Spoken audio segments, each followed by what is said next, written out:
The most adventure race పెద్ద పాదంలో day 2 ఇది. ఎర్లీ మార్నింగ్ లేసి మళ్ళీ స్టార్ట్ అయిపోయాం. నైట్ ఆపడం వల్ల చాలా ఎక్కువ మంది స్వాములు కనిపిస్తున్నారు. ఇప్పుడు లాస్ట్ ఇయర్ మాలలో ఉన్నప్పుడు కూడా పెద్ద పాదం చేసిన, బట్ ఇంత ఎక్కువ మంది స్వాములు లేకుండా ఈసారి చాలా ఎక్కువ ఉంది క్రౌడ్. కర్మలకొండ అంటే ఎవరైనా భయపడతారు, ఎందుకంటే ఏనుగులు ఎక్కువగా తిరుగుతాయి ఈ ప్లేస్ లో. అందుకే నైట్ అస్సలు నడవని పక్కా ఆపేస్తారు. పంపకైతే రీచ్ అయిపోయినాం, బట్ వీడియోస్ ఏం తీయలేదు, ఫుల్ టైర్డ్ అయిపోయినా. పంపలో స్నానం చేసి ఫ్రెష్ గా మళ్ళీ చిన్న పాదం స్టార్ట్ చేసినాం. ఈ ఒక్క కొబ్బరి బొండం 50 రూపీస్, పక్కా 1 లీటర్ వాటర్ ఉంటాయి ఇందులో.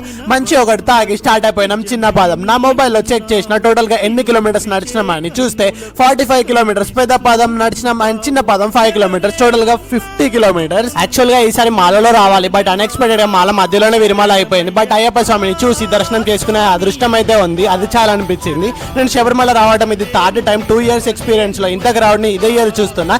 చాలా ఎక్కువ మంది ఉన్నారు ఈసారి. అలా ఒక 5 hours కష్టపడి ఫైనల్ గా అయ్యప్ప స్వామి దర్శనం అయితే చేసుకున్నా. చాలా హ్యాపీగా అనిపించింది. నెక్స్ట్ వ్లాగ్ లో చిన్నగా ట్రిప్ కి వెళ్తున్నాం, అది చూడాలంటే లైక్ కొట్టి ఫాలో కొట్టాలి మరి.